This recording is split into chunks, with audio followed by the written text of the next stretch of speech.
Day one here at the Assistant Desk podcast. Super pumped. I'm Chris. George. And we have Chris Piatelli with us, our first guest, joining us from Springfield College. Chris, welcome. Thank you, guys. Yeah, I'm excited to be the first guest and also to chat with you guys. I mean, we've made a connection just on the road, and when I was in high school, sending guys to you guys, and yeah, I mean, it's nice to come full circle. Yeah, definitely. Want to start off by kind of giving you the floor and letting you talk a little bit about your experience and how you got into coaching leading up to where you are today, and just kind of like your journey, right? And that's what we want to highlight is guys' journeys, what they've, been through, different stops, the day-to-day stuff, and we'll be able to dive into things more as we go on, but kind of want to give you the floor and let us know who Chris Piatelli is and how you got to Springfield. Yeah, no, it's kind of a long story. I mean, a little bit. So I was a hockey player growing up. My dad was a hockey coach, and I could skate as soon as I could walk. And my uncle Jack Piatelli is kind of well known in the lacrosse world. He gave me my first stick when I was young, and I just started playing wall ball and shooting around with him out in the backyard. He played on the Blazers, so I got to go in to in the locker room and meet guys like Steve Desko and Chris Cameron and so many other names that I can't even think right Legends. now. But yeah, legend. But where I grew up, north of Boston, outside of Newburyport, we didn't have youth lacrosse, so we moved. My dad was a hockey coach and then became head of school, and so we moved to Albany when I was 12, and that's when I first started playing organized lacrosse. And I grew up playing with like Mike Lavelle, a bunch of guys that played, like the Denola family. They all went to Navy. Kevin Lavelle was a few years older than I was, but I grew up watching those guys in high school when I was in middle school. And I just fell in love with the game, and I started playing for the Albany Capitals, and then would go to Lake Placid because the Lavelle family started that. My dad reffed up there, so I worked that, and then I played on the high school team when I was old enough, and then just started doing men's league there. And then I was being recruited to play hockey in college, and I ended up playing with Merrick Thompson and Mikey Lavelle and this kid Ross Glynn, who went to Hamilton with me as well. So those are the three starting attackmen, and I kind of Merrick transferred in as a PG, and so he was a lefty like I was, so I kind of got shifted to midfield. So I wasn't really sure I was going to play in college. And long story short, I got recruited to play hockey at Hamilton, and I met with Coach Gene McCabe just to see if he would give me a tryout. And I got to Hamilton and made the team.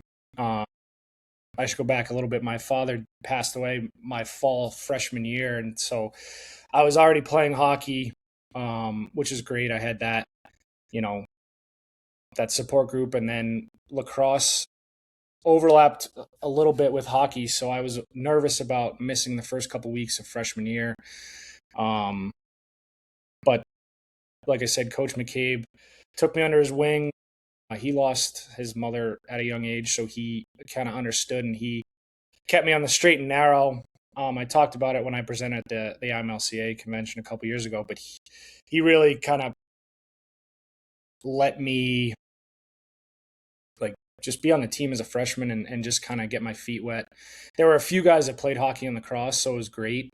And I ended up actually only playing 2 years of hockey and playing 4 years of lacrosse, so that was pretty great. Like hockey's my first love. So this team does it gets a hold of you and it just lets you kind of be your own person and brings you in really quick. Helps you heal, right? Yeah, you have that to fall in on, so it's awesome. Oh, it was unbelievable. Yeah, and just playing men's league, getting to know more people in the summers. I really started to fall in love with like just, the game, like you guys said, but fall back in love with it. And I was always coaching hockey and lacrosse camps in the summer in high school and college. So it just kind of came naturally. Like I said, both my parents were coaches. So, and Jack obviously was a coach for a while. And when I graduated from Hamilton, I had the opportunity to go to Australia. I literally graduated on a Sunday. I flew to Australia like on Friday. And and I played for my uncle's team, Glenelg in Adelaide.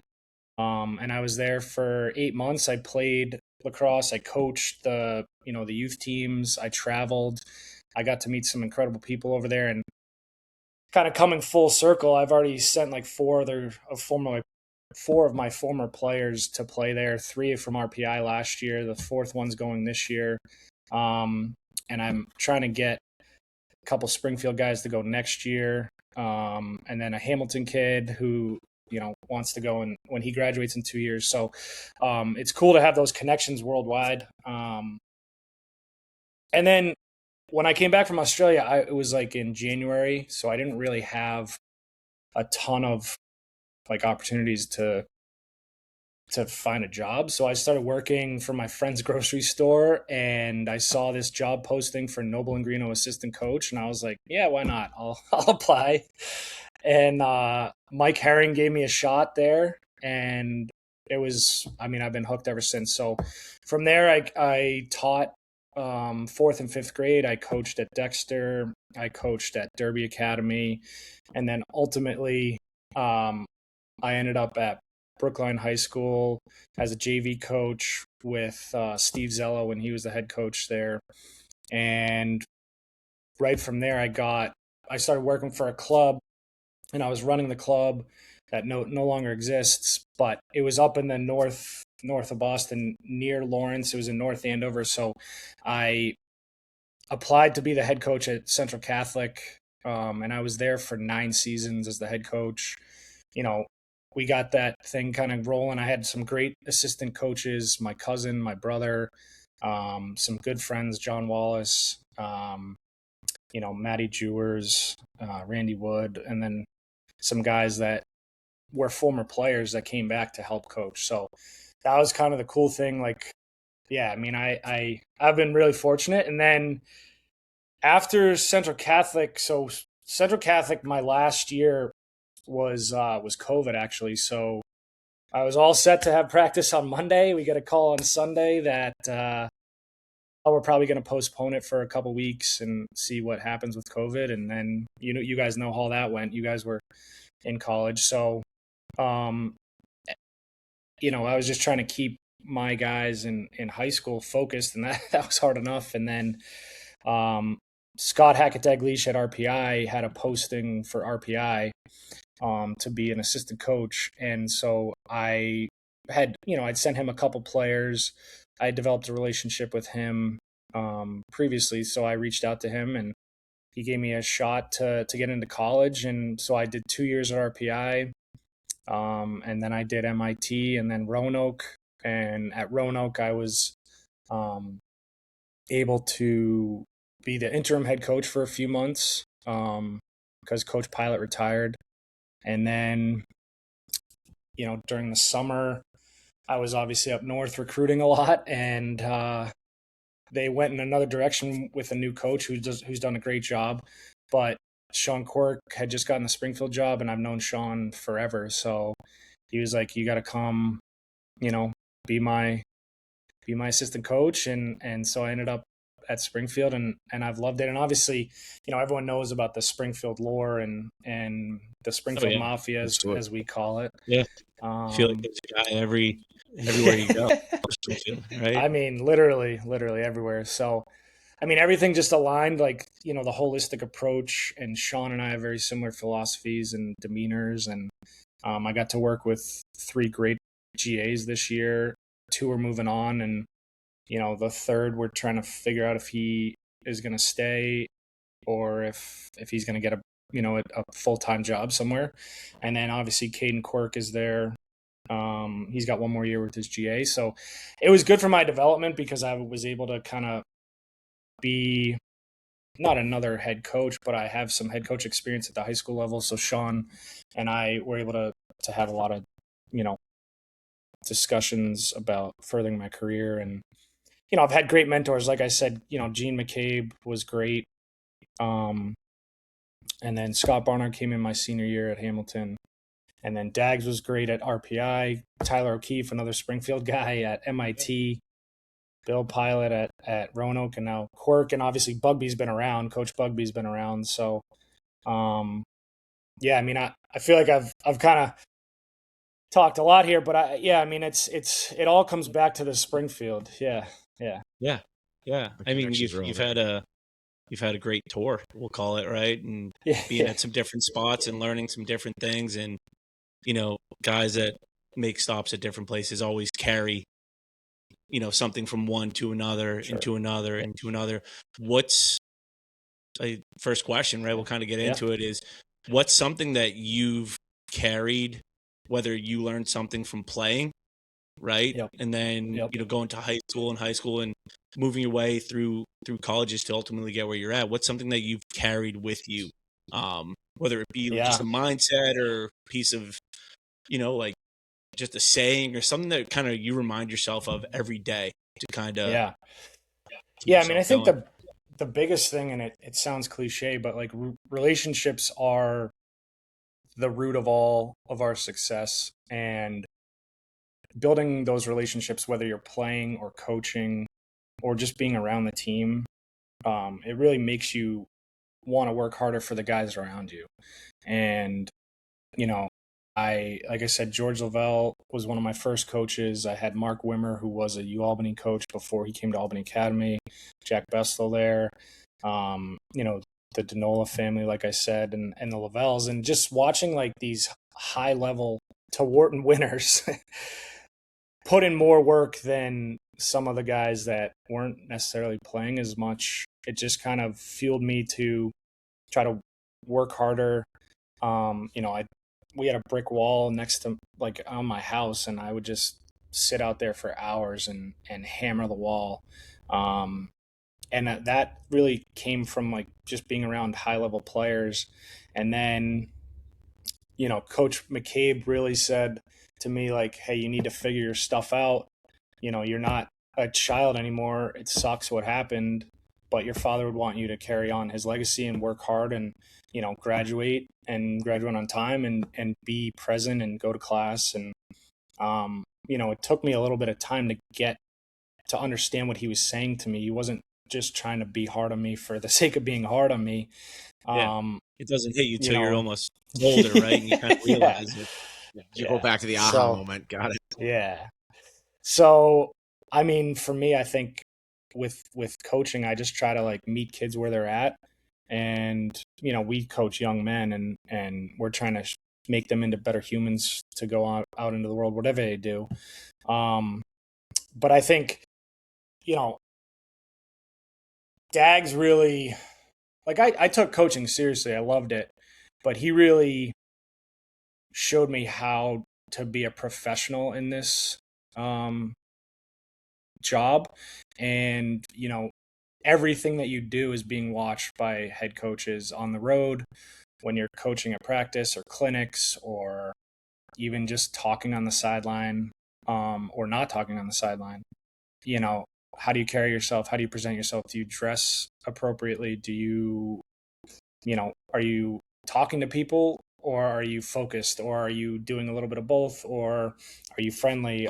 Those kind of things. And, I think for me, I just try to be myself, but I also try to pick up things from other coaches. I mean, Dags is very fine-tuned. I mean, he worked under Lars Tiffany at Brown. He had a bunch of D1 assistant jobs before he became the head coach at RPI, and he really figured out what made him tick. And I picked up some of those things. I mean, I can't be exactly him, but he really helped me kind of focus in on like, all right, there's some things that I could do better because I can I've always been kind of attention to detail, but certain things that he was looking for were attention to detail in other ways that I didn't necessarily think of as a coach. And even though I had head coach experience, I'm also smart enough to know I'm not the smartest guy in the world. So I try to pick up from other people. And then going to MIT with Coach O'Keefe, he was, a different type of head coach than Dags, but he is also very driven and went to Springfield. So like he has this similar philosophy that I do, like develop the whole person, but also we're all competitors at the end of the day. So, and then going to Roanoke with Coach Pilot, who was there for 37 years and had success for so long, was great because at the time, like even though I was older, I was still a little bit newer in the college world. For him to say that, for him to trust me right away and say that I was ready to take on that full, the first assistant role that I've had for all my jobs now. But it just means a lot that, I try to continue to take all these different philosophies from all these different coaches. And even though my Uncle Jack's last name has opened a lot of doors, I try to, blaze my own path. And I think that's not that there's anything wrong with Jack. Obviously, I'm just saying like his name has definitely opened some doors. Yeah. Yep. We do. And so, yeah, I mean, I know this is a long answer, but I still think it comes down to the relationships. And the reason I talk about all these people is because they've been a huge impact on me. And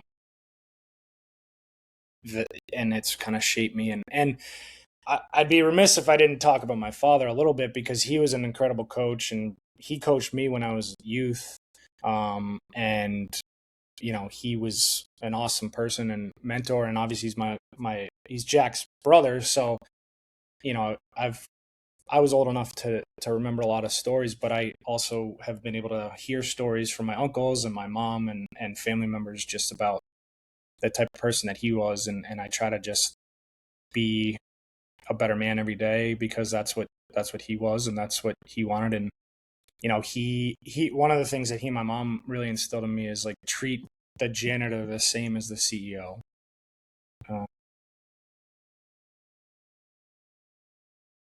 So, yeah.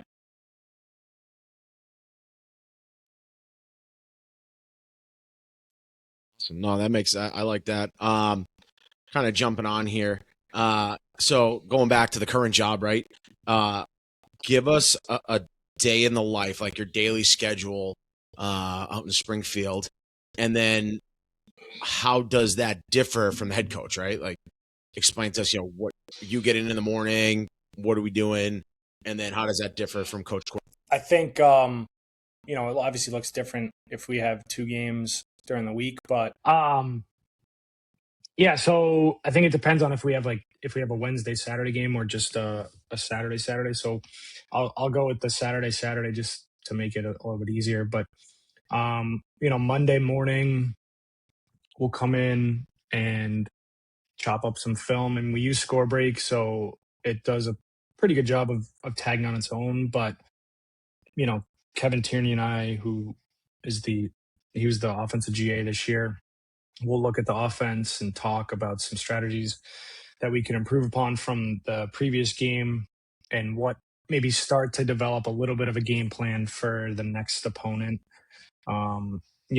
Check that inbox, make sure that there's no new recruiting emails. And then we'll just kind of dive into film for a while, and sometimes we'll do like a whiteboard session, Kevin and I. Sometimes we'll grab Coach Quirk to help with that. Obviously he coached in the PLL. He had a ton of success at Endicott. And obviously he played for Coach Bugby, so he's got a lot of different great experience as well. So picking his brain has been awesome. And then every day, which I think is pretty cool, we eat as a staff in the dining hall. So we usually go like 11:30 or 12, head over to the dining hall, and sit down and we get to see the guys, like they're interacting with us outside of the lacrosse, outside of the office. And so we just kind of hang out there for like an hour, maybe talk a little bit of lacrosse, but mostly things outside. Um, then we'll go back to the And office. Yeah, go ahead. do you find that like that personal connection that you get with the guys, like in the calf, is something that really brings you guys closer together? Not to like jump in on a question, It's all good. but Yeah. like is that something you think that you guys value as a staff and value as a team? I think that's a huge piece of it. Like, you know, the cool thing about Springfield is because they have the GA program, you have guys that have played for Springfield that want to stick around for a year or two, get their feet wet coaching, get an incredible degree, master's degree from Springfield with hands-on coaching. So they already have those built-in connections with the players, but the players do a great job of like, I mean, for me, I can speak to myself, obviously, as an outsider of Springfield, like welcoming me. Um, and they also do a really good job of like separating, like, all right, Caden Quirk and Kevin Tierney are no longer players; they're our coaches. And Springfield has that model, so I think that's really cool. But yeah, the guys, like, you know, we'll ask them what they're doing in class or what they're doing before practice. Some guys will be hitting the wall. Some guys will be going to rehab for training, you know, in the PT room, or some guys will be, you know, when the weather got a little bit nicer, even though this spring wasn't great, that, you know, a couple guys would throw the football around, play spike ball maybe. College kids, right? And yeah, exactly. But yeah, they open up in a different way, and you get to see them interact outside the locker room, which is cool. And you see them with different types of kids, like, you know, different other sports or non-athletes that are interacting with them. And you get to see how they interact with each other and the coaches. So I think it's really cool, and the personal connection just builds even more. You know, sometimes we'll walk in with them, sometimes we'll walk back to the office with them. So you get that, you know, that natural conversation outside of lacrosse. And, you know, you try to do it on the field, but you only have so much time on the field that you can, you know, you got to try to stay focused. So, Another opportunity to see them come in, like, and they can see you in a different light too, right? Yeah. And I think, you know, we talk a lot about golf. You know, got some golfers on the team, and you know, we got some Boston, New York fans. Yeah, dude, I haven't played enough yet this spring, but I was hitting the ball pretty well. Well, Chris, you and I played in that Merrimack tournament. I played a lot last summer down in Roanoke. And then it was nicer early. Yeah, yes. And the college has a course like a mile from there that we get a discount at. So I played a lot, but it was nice. And then did pretty well in the IMLCA tournament, but you know, there's some ringers down there. There are some ringers down there. Then when we play at the driving range, or what is that thing when we have that? Yeah. It's like Top Golf, but it's yeah. There's some competitors, but also there are. There are some guys that really sling the thing, right? Yeah, I mean, Coach Shimon is a competitor. Coach Mo, those guys are awesome too. CT, I mean, yeah, all those guys. Oh yeah, I know. I'm on a staff here with a lot of really good golfers. It's not good for my game, not good for my confidence part, at least.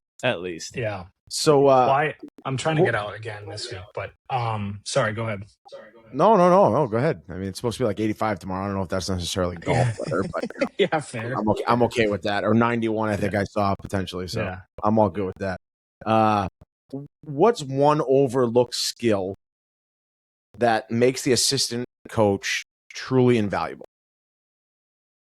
Yeah, I mean, I think especially the younger assistants, the guys tend to feel more comfortable going to the assistant coaches and opening up, testing the waters, so to speak, before they maybe bring a bigger issue to the head coach. I think that's, you know, we joke about being like therapists, but that's pretty much what we are. Like we're watching film with them one-on-one. You know, sometimes they're asking us to bring them out and shoot for, as the offensive coach, like work on dodging or shooting. Defensive guys are always asking Caden to do some footwork, or the goalies working with him. And so I think like guys feeling more comfortable with the younger assistant coaches, and not that I don't feel like guys don't come to me more, but I think when you're closer in age to the guys, I think they feel more comfortable opening up to you. And I think that is a huge piece of it. I think as long as the assistant coach is like on the same page as the head coach, while still listening to the head, to the players, and making them feel heard, I think that's a definitely an overlooked skill that you can't really put on a resume. You can't really talk about in a cover letter. It just kind of has to come naturally and from your references, or even in an interview. So you said something. How many GAs do you guys have at Springfield? Yeah. So technically we have one full-time GA, one part-time GA. Those are the paid positions. Okay. And then we have one full-time assistant, which that's what I am.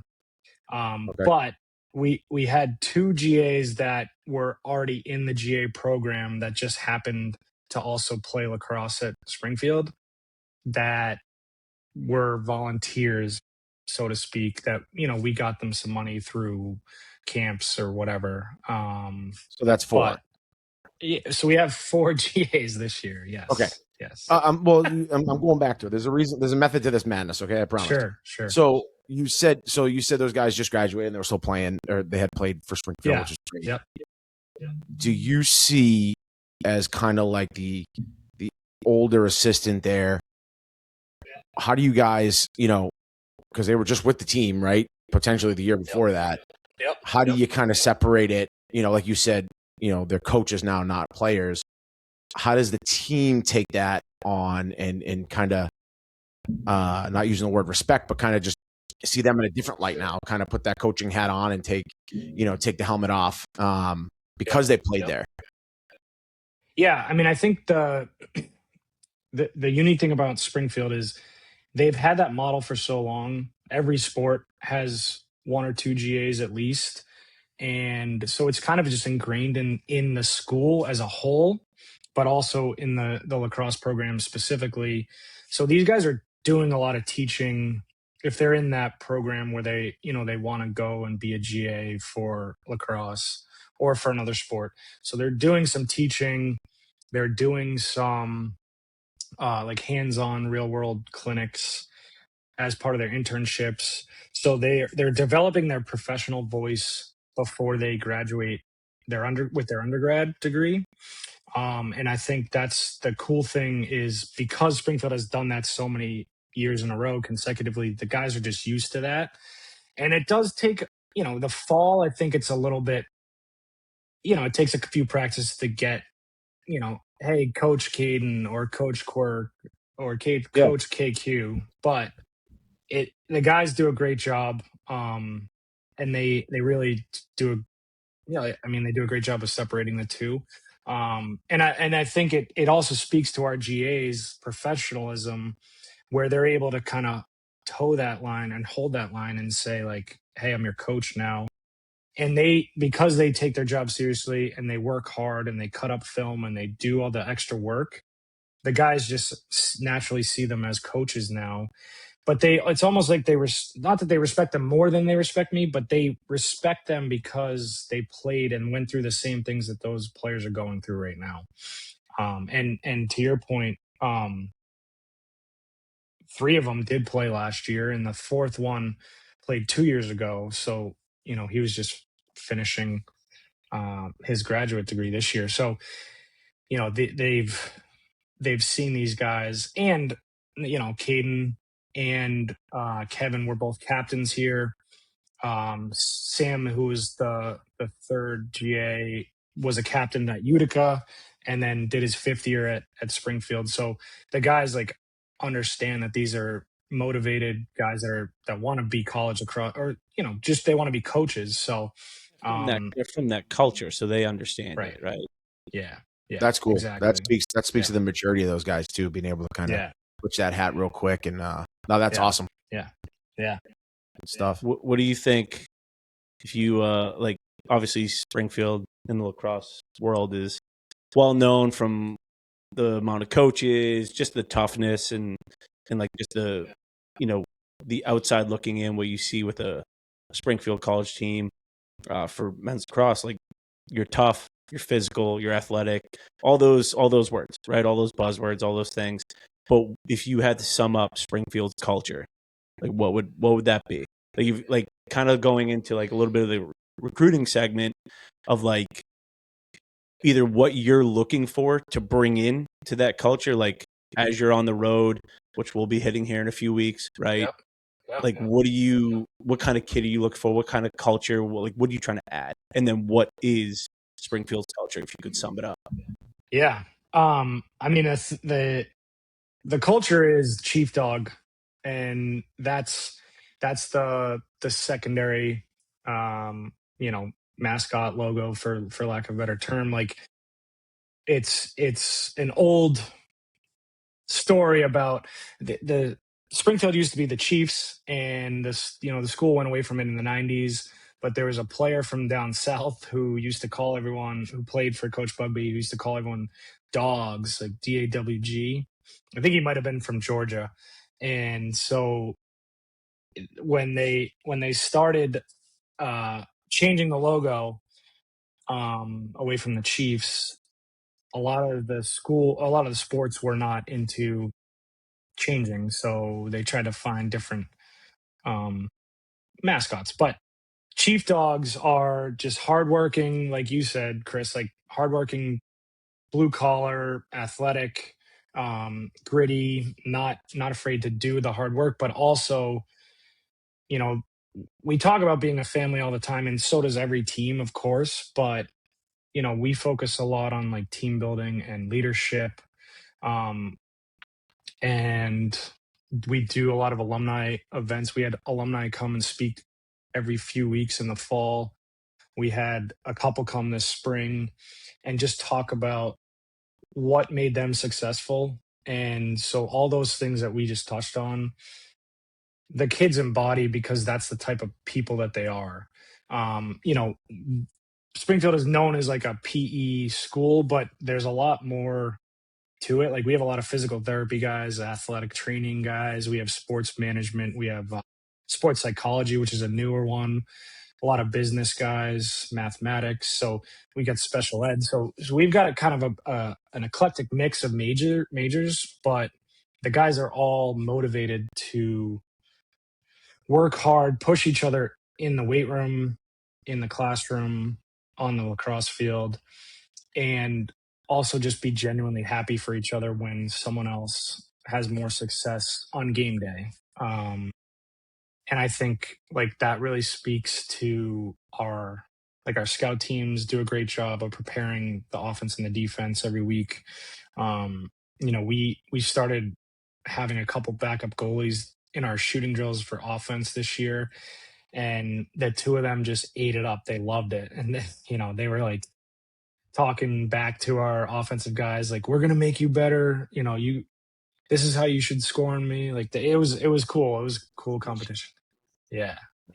So, What about when you're recruiting, right? Like, yeah, when you're on the road, like give me yeah, top three things, whether it's you personally yeah, or as a staff or whatnot. Like, who we don't know where this podcast is going to go, right? But if there's a kid out there listening that might be interested in Springfield, whatever it may be, you're just trying to get like a little bit of a nugget of what I need to do. Like, what are you looking for when we're on the sidelines and we're recruiting, and it's 90 And we're sweating. at DE turf or wherever the heck we are. Like, what are we looking for? What's Chris looking for? Yeah, I mean, I think the biggest thing for me is athleticism at Springfield, because you can teach some skills, but I also want to see, are you being a good teammate? Are you running through ground balls? Are you finishing your subs? Are you celebrating when your teammates do well? Are you being a good leader? Um, I think some of those you have to really pay more attention to. But the athleticism piece, I think, and the running through ground balls and riding hard, those are all things that you can just see. And then the IQ piece, like for me as a coach, I want some IQ that we can work with. I mean, obviously we all do, right? But that can be a little bit harder to pick up unless you watch, a couple games or you're watching high school. And that's kind of, one of the things that I'm looking for too. The skills, we're all kind of recruiting at the same level. I mean, obviously we all want the guys going to UVA and Duke and Syracuse, but we're all kind of in that next level. I mean, at the D3 level, is kind of what I'm saying. But like, the cool thing is we don't really bump up against the NESCAC. So like we're not getting the kids that are super high academic. So we're kind of in that next tier down, that are still hardworking kids, but they're looking for the holistic, approach to college. I mean, Springfield, their mission is spirit, mind, body, and really developing the whole person. And I think that, you hear that all the time, but like, I didn't really understand it until I got to Springfield, and it's crazy, but it works, and the people that go there love Springfield, and it's a really special place, and you can kind of tell when you're talking to a kid if they're a Springfield guy. And I don't really know how to put it into words, but like they It's just safe because that was gonna be my next question. yeah. What is a Oh yeah. that's Yeah. that's a good one. That was a good one. That was coming in next. I mean, that I think once you get to know people and you have a deeper conversation, like they're willing to. I think loyalty is the biggest piece, and that's the chief dog thing. Come back to the dogs mentality, pack mentality where everybody eats and Yep. everyone's a family. And we, a couple of our mottos are we only need everyone. Mhm. And like we just talk about how we need to have that pack mentality, and everyone needs to be together. So I think because of the GAs too, it just comes full circle. Like it keeps it in house, but it also welcomes outsiders that are willing to understand what Springfield's about. And so to answer your question, a Springfield guy is a Springfield person, I guess I should say, is someone that wants to work hard, but also values, loyalty, and just developing the whole person. What's something looking in again into the recruiting side, and we want to kind of give people like that background of like what really goes into it, right? Like, Yeah. one of our things is like everybody sees game day, right? They see, the guy, they're all the hype music and they're all pumped up and all, but like, for us, and we can go into X's and O's and things like that, but like, I believe it starts with guys recruiting, right? And finding those players and this and that.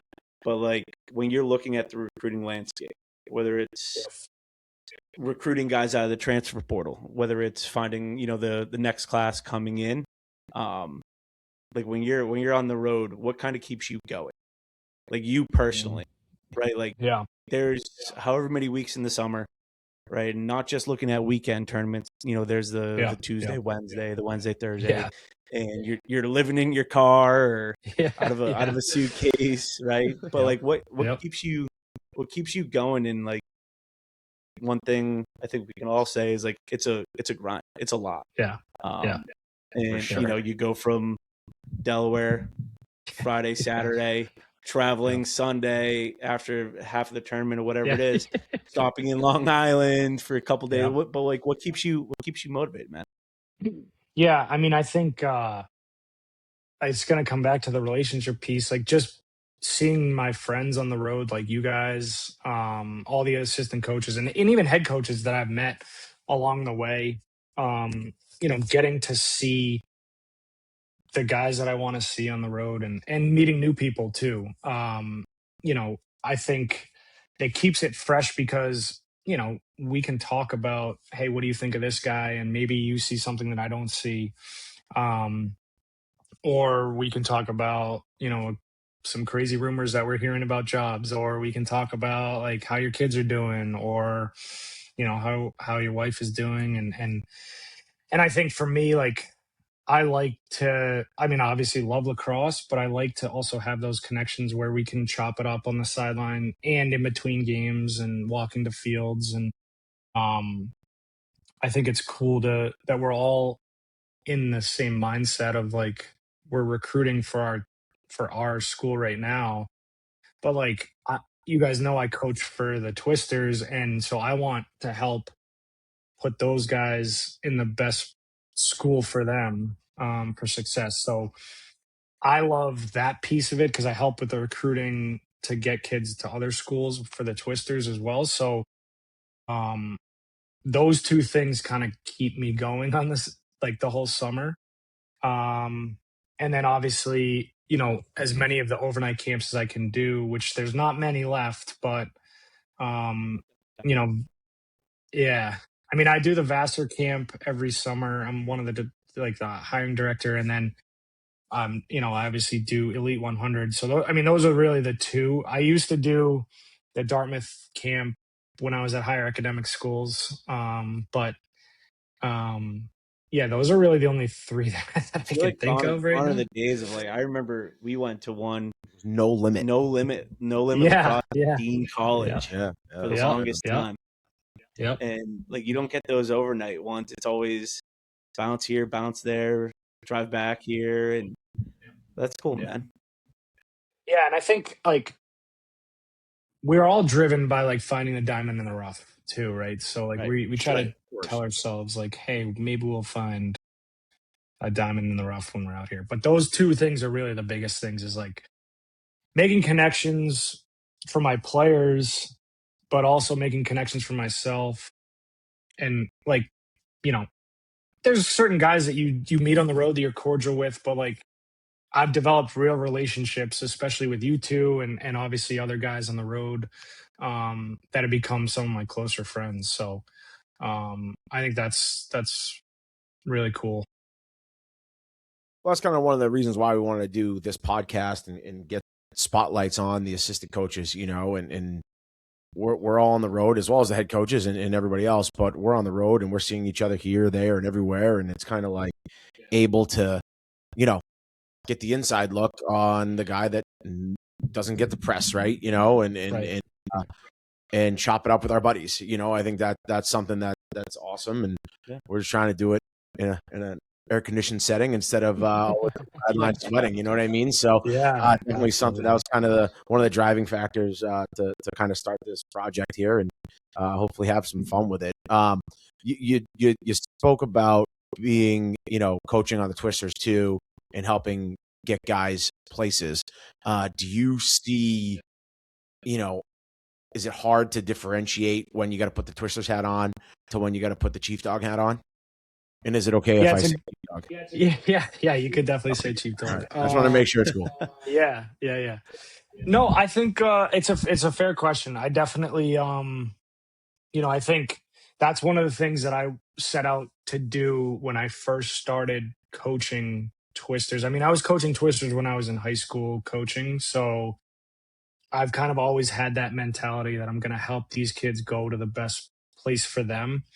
And when I got to college, I was like, all right, well, maybe I'll keep a couple of these guys for my team, for my college, but it might not be the right fit. So I think for me, I vowed to myself that I would never try to let those two interfere, because at the end of the day, we care about wins and losses, but we're developing young men, like we said earlier, and we want to send them to the best place possible. So if a kid is wants to go to Babson over Springfield, I'm not going to convince that kid that, you know, he's making a mistake. I mean, I'm going to try to sell him on Springfield, of course, but I mean, there's better fits for everyone, right? Like, you know, I feel like that's what bleeds into like guys going into the transfer portal,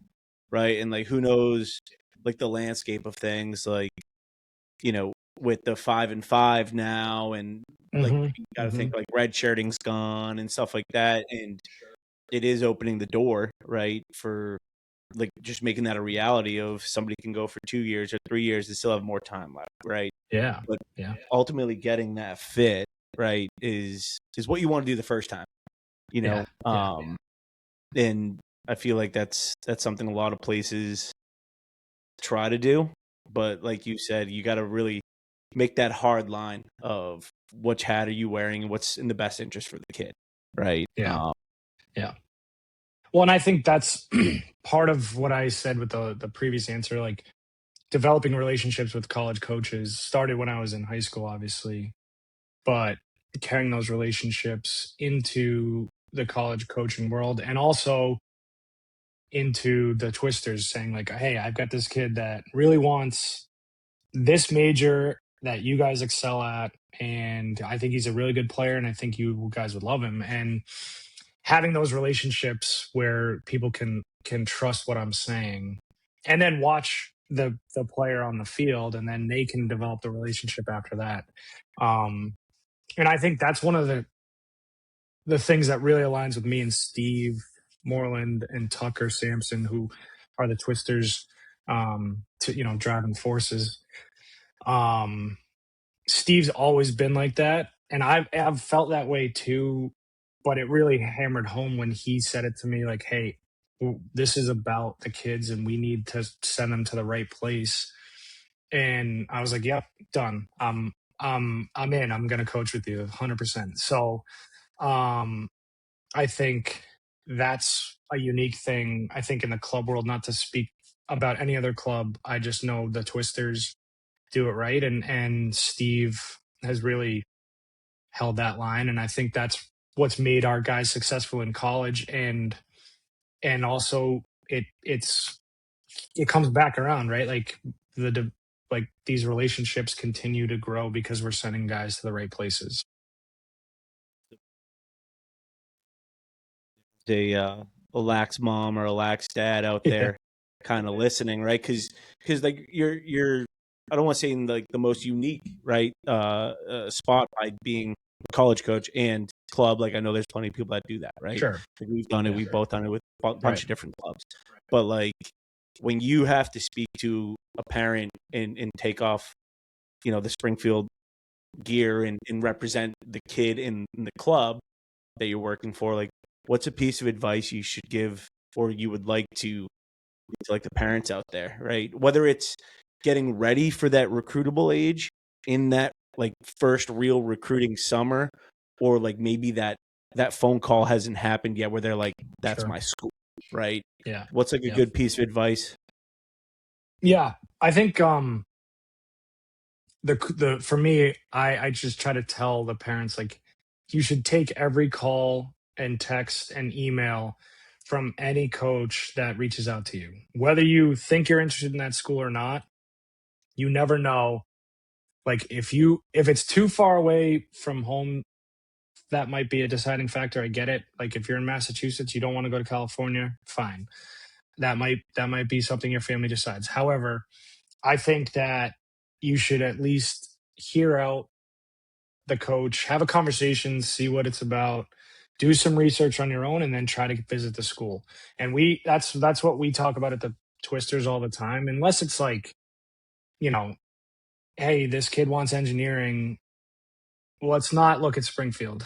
You know, we don't have engineering. So dwindling it down and finding your list, but like in that initial like take the call, hear what someone has to say, because you never know whether, you know, you might have done 5 minutes of research and there might be something actually you do like about it. Right? Well, and honestly, like there's actually a current sophomore who's going to be a junior at Springfield. I coached him at a showcase once when he was in high school, like, I don't know, 4 or 5, whatever year, however many years ago now. And I was at RPI. I was trying to recruit him to RPI. He's like, Coach, I really want to do PE. I really want to go to Springfield. And I was like, oh, have you reached out to them? And he's like, no, I haven't. So I texted Coach Lynch and I texted Coach Bugby and I said, hey, this kid really wants PE. And he said he hasn't reached out to you, but you guys should take a look at him. And now he's at Springfield. So, like, for me, I try to, relationships I can't, again. yeah. I mean, I can't do that for every kid, right? Like, I'm not gonna push a kid away from my school, but I also, again, I want them to find the right fit. So, like, if we're having a conversation and he's like, I really want engineering, I'm like, hey, have you looked at RPI? Have you looked at MIT, U Lowell, all these schools that even, Wentworth or Clark or any of these schools, Western New England has engineering, Union, so Really do your research. yeah.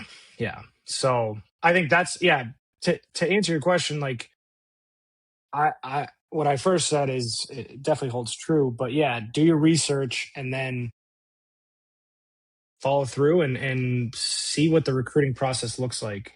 Maybe you don't like the coach, but you like the school. That could be a factor. Maybe you love the coach, but you're not sure about the school. Like that, you might end up transferring. So I always say, like, if lacrosse is taken away from you, and I'm sure everyone has said this, but if you can't play lacrosse, are you going to be happy at that school? And I think that's what it really comes down to. And I think it's easy to get caught up in, like, the shiny object and I want to commit and my buddies are all committing. I haven't committed.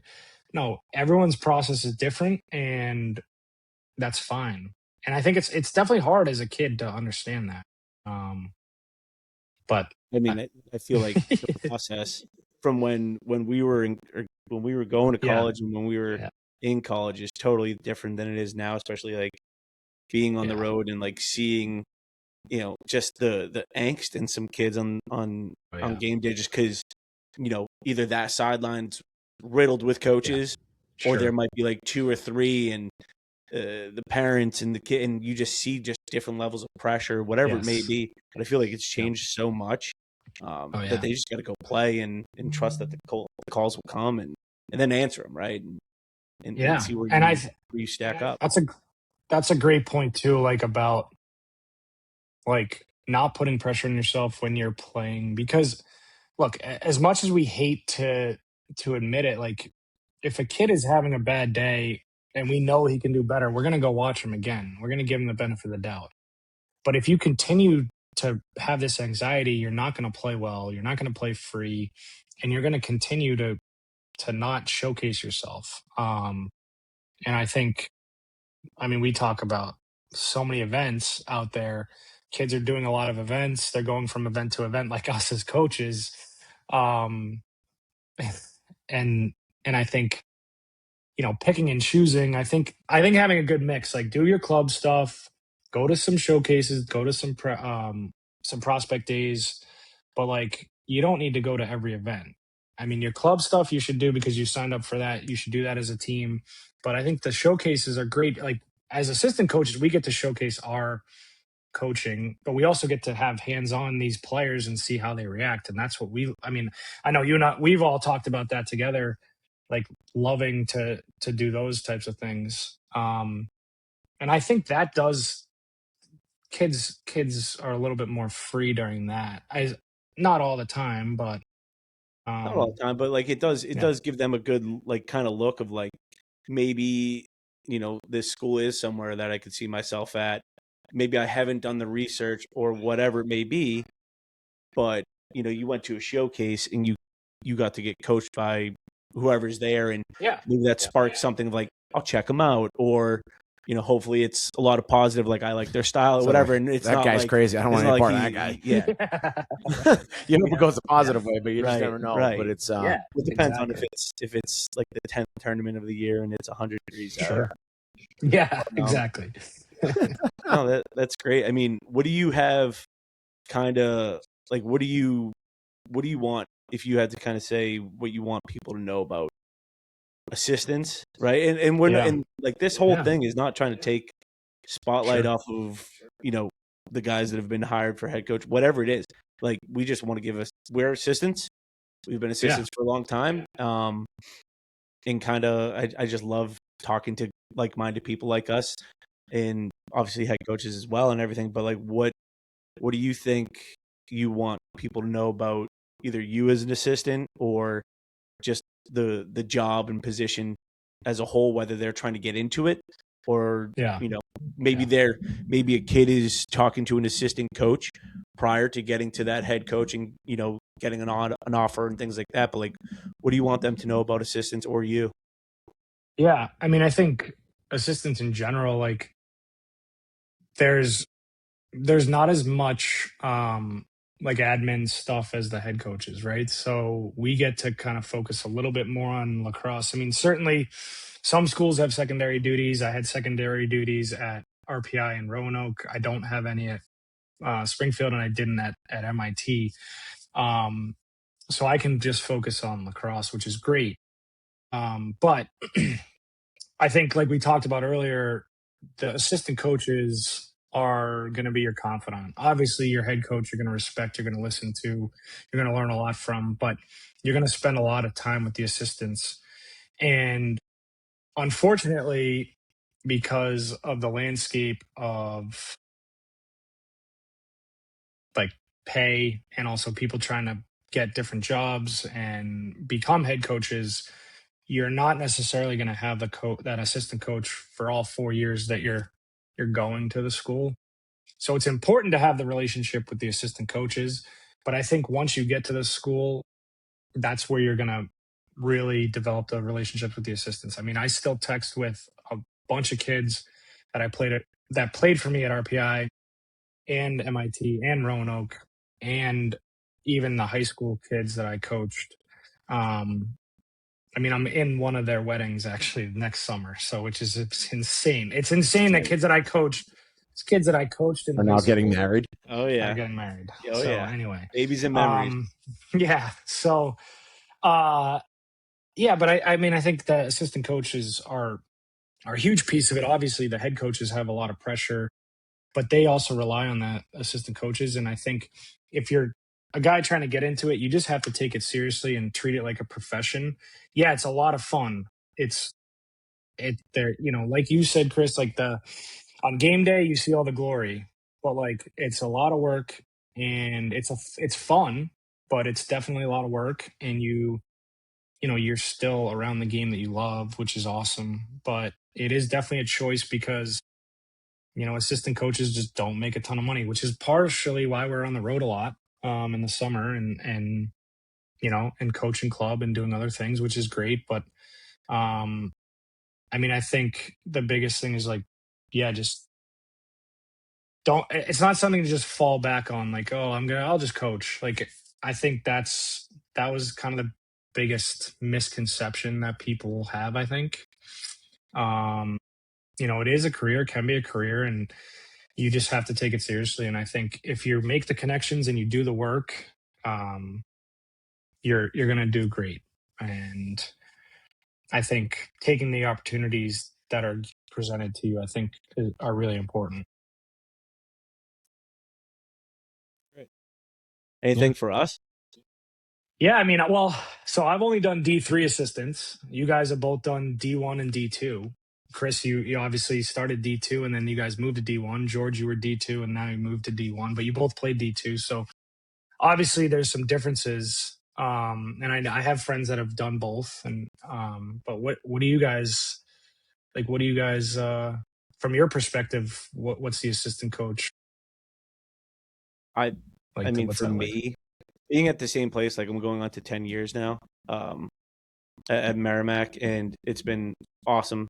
A lot of great guys come through, staff, players, phenomenal teams, things like that.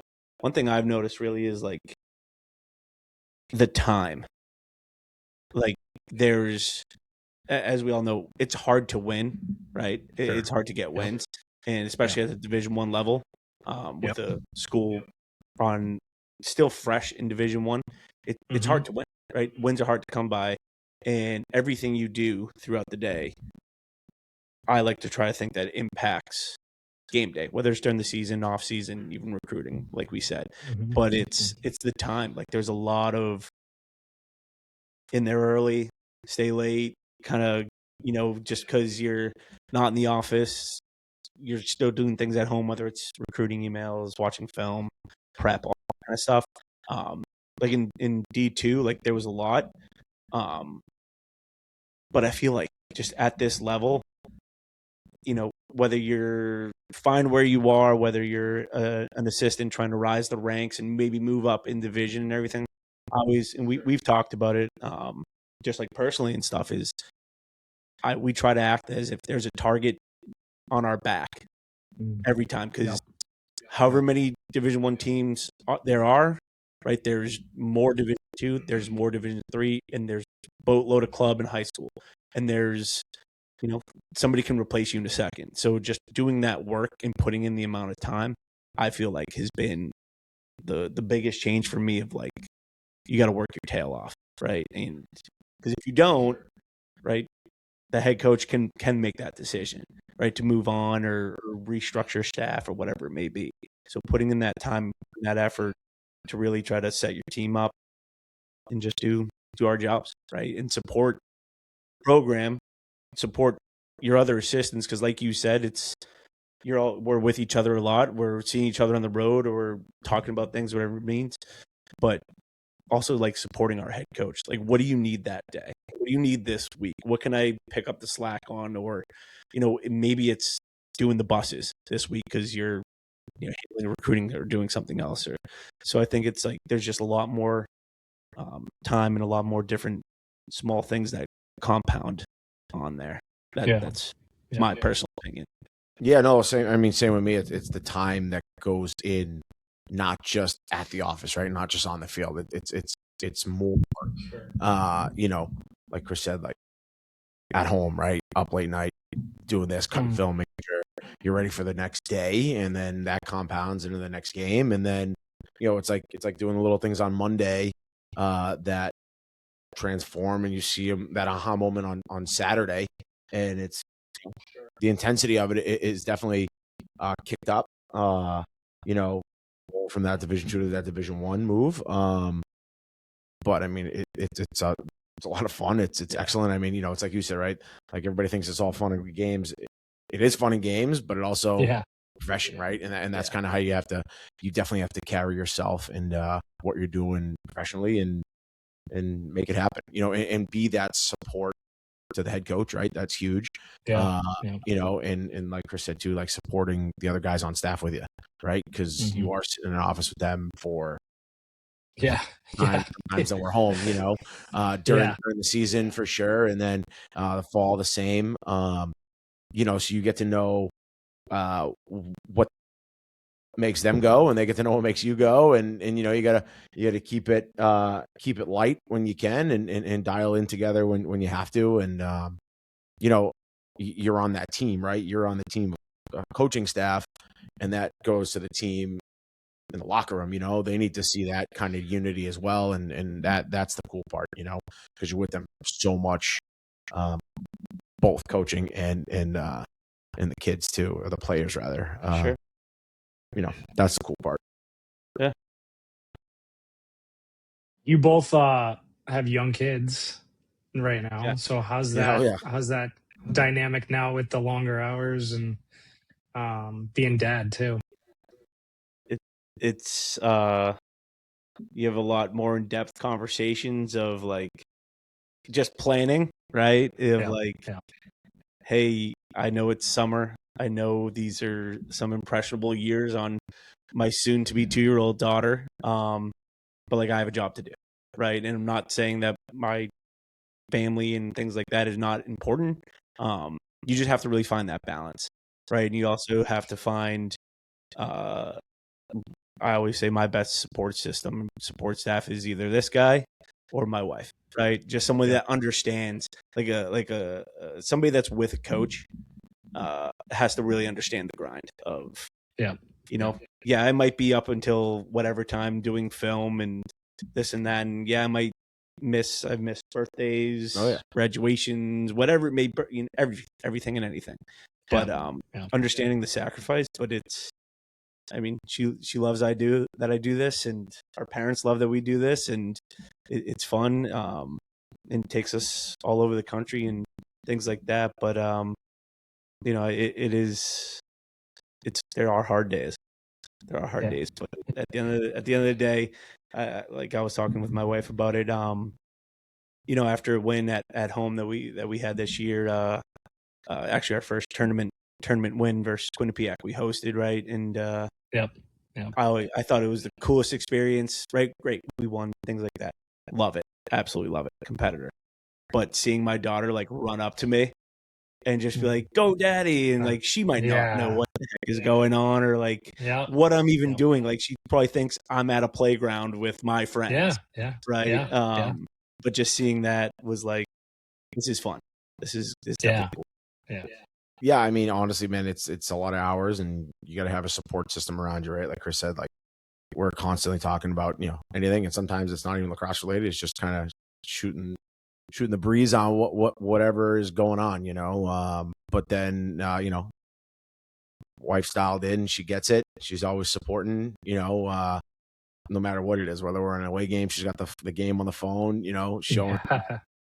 You know, my little guy's watching, or you know, we're at home, and he's coming down, and right after the game, no matter what happens, he's sitting there smiling, she's sitting there smiling. Obviously, the competitor's still here, but you know, again, it definitely brings it all together. You know, when you see them after a game, so that's definitely something special. The home support staff is what you need for sure, and also like you get it right. Like we've said it. I mean, how many times so far in this recording, like.